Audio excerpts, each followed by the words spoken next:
In today's fast-paced world, we expect that everything can be ordered online, wrapped in plastic, and shipped to arrive the very next day. But along that path to immediate gratification, we've lost track of how things are made and who made them. Despite this trend, our nation is filled with makers of all types, building their businesses, supporting their communities, and leading creative, fulfilled lives. And in the process, they're engaging their hands, hearts, and minds. For me, I had come to craft as a means of self-transformation and self-discovery. Meet Peter Korn, author, craftsman, and founder of the Center for Furniture Craftsmanship in Rockport, Maine. And then I realized that is why everyone engages in all creative arts. It wasn't just me. If you're a painter, if you write symphonies, whatever you do, when you go into your workshop or your studio, you don't know what's going to come out on the other end. That wouldn't be creative if you already knew what you were going to create, right? It's a process of discovery. You're actually exploring in some very modest way the questions, what is it to be human? How should we live? Because you're addressing them for yourself. Everything that exists, this pen, this table I'm sitting at, this chair, is really a product and an expression of the ideas and concerns of the people who made it. And that's true for a craft cocktail, and that's true for a tool, and that's true for a good meal in a restaurant.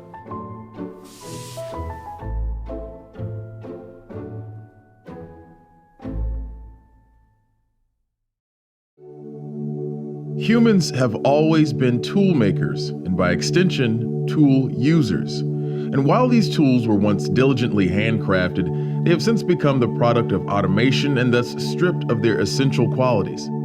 Now, a growing community of dedicated craftsmen and women are tapping into the past and going against the grain. Meet Crucible Tool Company. Owners Rainey, John, and Chris have taken their passion for furniture making to the next level by creating modern versions of ancient woodworking tools that have remained unchanged for centuries. This is their story from a nation of makers. Every day, every person on the planet, when they get up, they are working to build a story of who they are and how the world works. Part of how you do that is by how you consume, especially if you come from a culture like ours, where you are taught that you self-define through consumption.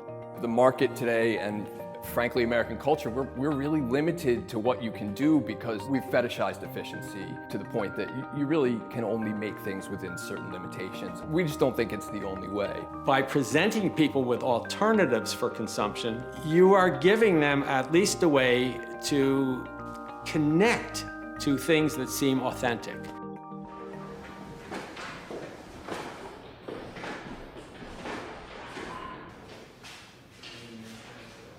The idea was that there are some tools that are still not available for skilled woodworking that we use a lot, but there aren't modern examples, and to try to find a way to make them relatively inexpensively, but make them right.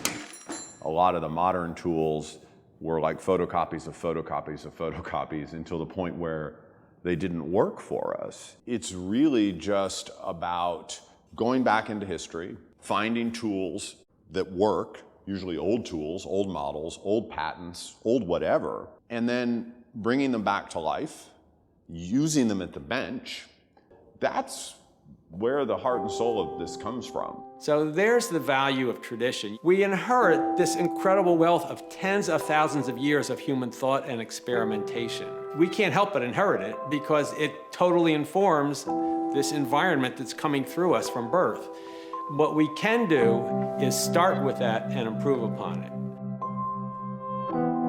When we started talking about what tools we wanted to make, of course, one of the first things that came up is we want to make the best pair of dividers that we could because we use them all the time. Math and measurement's a pretty recent thing, actually, because there wasn't a universal standard. We have universal standards in the US and then in Europe now. But you didn't have those 150 years ago. You know, it was a thumb or the king's thumb. But it's totally unnecessary because for any individual piece, you set a pair of dividers and that's your fundamental reference. And we're marking it with our logo, which is a 16th or 15th century symbol that alchemists would use to represent in recipes the Crucible. So it looks like a crucible if you use your imagination. This is the first tool off the run. If this won't mark, we'll throw it out. We'll give this one to you. So, and you only get one shot with these.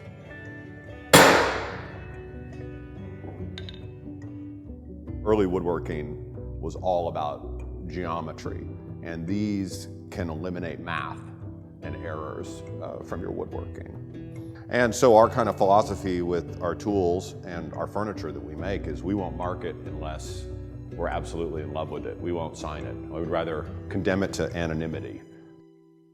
So we're working with a foundry here in Cincinnati that has been around since before the Civil War, family owned. It's like walking back in time. And they've been great partners with us in helping make something that is affordable for the really enthusiastic woodworker. This is a holdfast. This is based on a French model, and this is where we took a very old concept. This is a Roman idea. It's a bench clamp that will hold your work tight to a workbench by putting it under this pad and hitting it, and using very modern casting techniques and a type of metal ductile iron, a flexible iron that wasn't around back then. We can make this a lot less expensive than a blacksmith could make this, but still work just as well.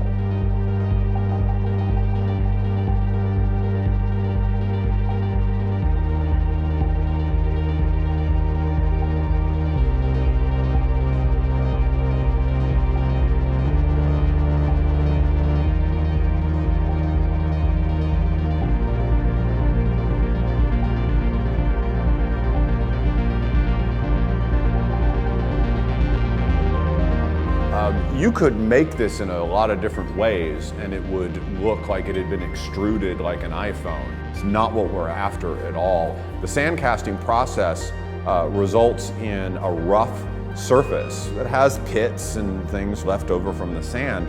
This rough surface with these imperfections, that is what makes this thing work.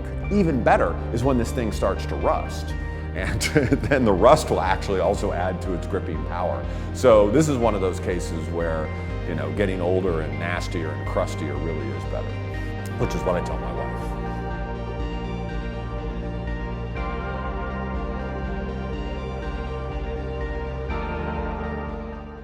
The dominant values that we all grow up with in society, the ones that pervade it, are that the point of life is to be happy, and the route to happiness is through money and fame.